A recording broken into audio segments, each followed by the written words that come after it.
During an interview, Stel shared how Pablo helped him create his debut single, Room. He also did a reenactment of Pablo's reaction after listening to the whole song.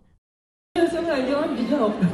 Hindi kasi medyo iba nga talaga yung sound niya. Parang kahit si Pablo, di ba ginagawa yung song. Nung una parang hindi niya pa masyadong nafe-feel kasi nga, punong-puno yung isip niya ng mga bagay-bagay habang ginagawa. Tapos nung nakapag-rest siya, then pinakinggan na ulit namin yung full song. Sabi niya, Stel, grabe! Ngayon mo lang ulit pinakinggan yung kanta. Ang solid pala talaga nung gawa.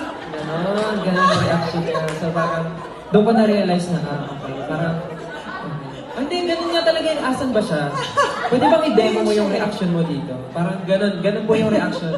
And, hindi lang sila, pati yung buong team talagang sabi nila, grabe naman yan. Hindi, pero ganun po talaga yung reaction niya. Di ba? Opo, ganun po.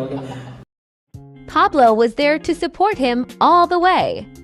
Some of his funny reactions while watching Stel's performance were recorded.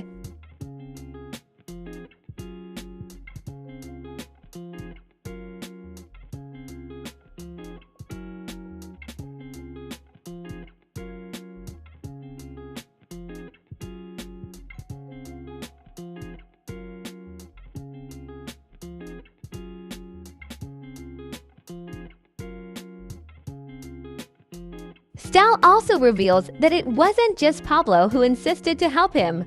Justin also volunteered to help. Yun na nga, I was about to ask, sila ba ang nangulit? Sila, lalo na po si Pablo. Okay. Mag-release ka na ng solo mo. Lagi siyang gano'n. Ako, parang ayoko, hindi pa ako ready. Hanggang sa one time sabi niya, mag-release ka ng solo mo, ako gagawa ng kanta mo, Kaya ginawa niya yung Room. Very supportive. Yeah. And even Justin, siya nag-direct nung music video. Okay, ang galing. Oh my God. Tapos si Justin, sabi niya, sige, ako rin gagawa ng music video mo. So, ayun. Parang kompleto na pala. Kompleto na. Ako na lang pala hinihintay. Oo. Ako na lang.